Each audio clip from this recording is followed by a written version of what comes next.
The heaviest things in life don't weigh anything. Strange, right? Then why do your shoulders feel tired, even on days you did nothing physical? Why do you replay old conversations while brushing your teeth? Why does one memory from years ago still tighten your chest at 2 a.m.? There's something you're carrying, not in your hands, not in your bag, but inside.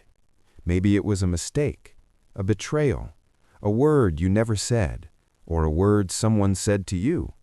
And you told yourself you moved on, but every time someone gets too close, you pull back. Every time opportunity knocks, you hesitate. Every time happiness shows up, you don't fully trust it. What if the reason your life feels heavy isn't because it's hard, but because you never dropped what was never yours to carry? Stay with me, because by the end of this story, something inside you will shift. His name is Daniel. On the outside, he looks fine. Good job, calm voice, reliable. The kind of man people lean on. But Daniel never leans back. Years ago, someone told him, "You're not enough." It was said casually, but it landed like stone. Since that day, he's been carrying it. Not visibly, but imagine this. A small gray stone in his pocket. Cold, smooth, heavy. Every criticism makes it heavier. Every failure makes it denser. Every comparison adds weight. He never drops it. When he smiles, the stone is there. When he falls in love, the stone is there. When he lies awake at night, his hand subconsciously reaches for it.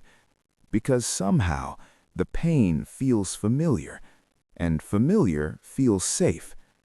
The stone whispers, "If you let me go, you'll be nothing." So he keeps carrying it. Until one evening, after another silent panic attack in his car, Daniel finally admits the truth. He is exhausted. Not from life, but from the weight he refuses to release. That night is his lowest point. A week later, Daniel meets an old gardener. Not a therapist, not a guru, just a quiet man trimming dry branches in the park. Daniel sits nearby, staring at the ground. The gardener notices the tension in his jaw.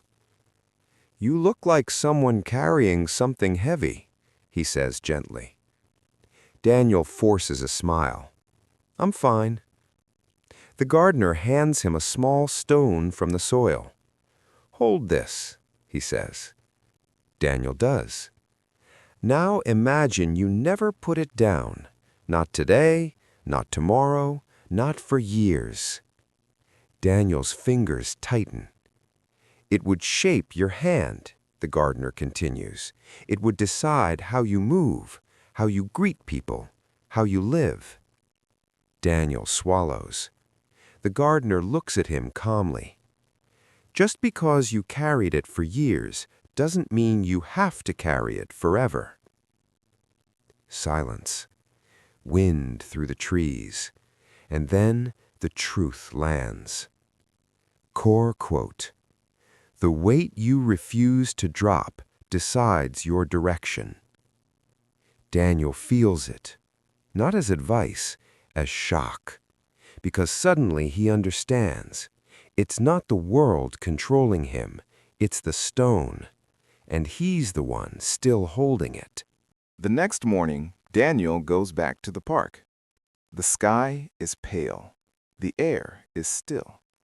In his pocket, he places a real stone.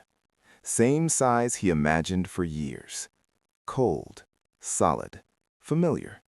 He sits on the bench, closes his eyes, and for the first time, he names it.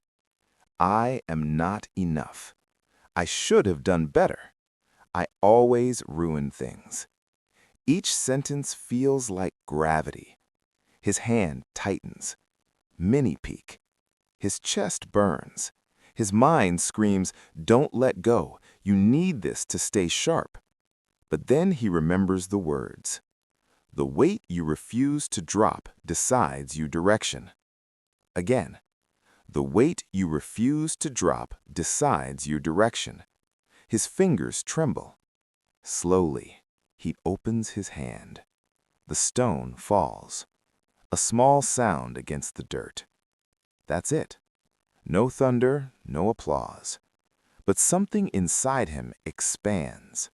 The trees sway as if exhaling with him.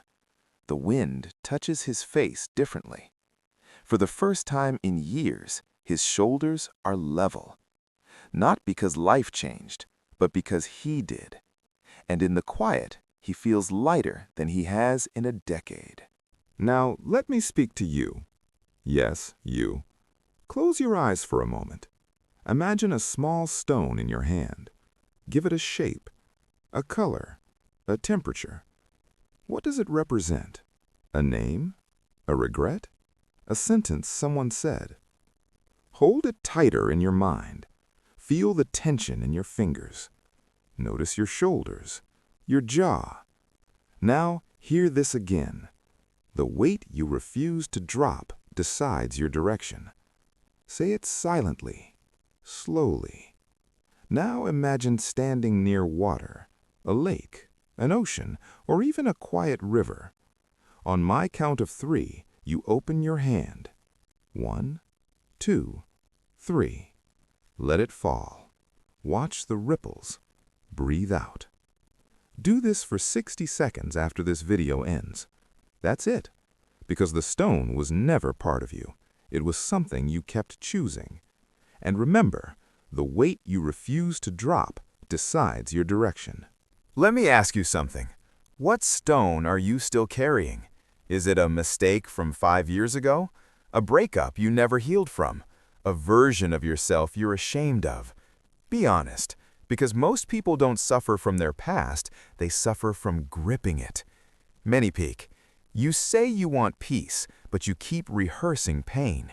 You say you want love, but you keep holding proof that you're unworthy. Listen carefully. This might be the most important line in this entire story. You don't need more strength, you need less weight. The weight you refuse to drop decides your direction. So comment below. One word. What's your stone? Not for the algorithm, for awareness. And if this story felt like it was whispering your name, share it with someone who needs to drop theirs too.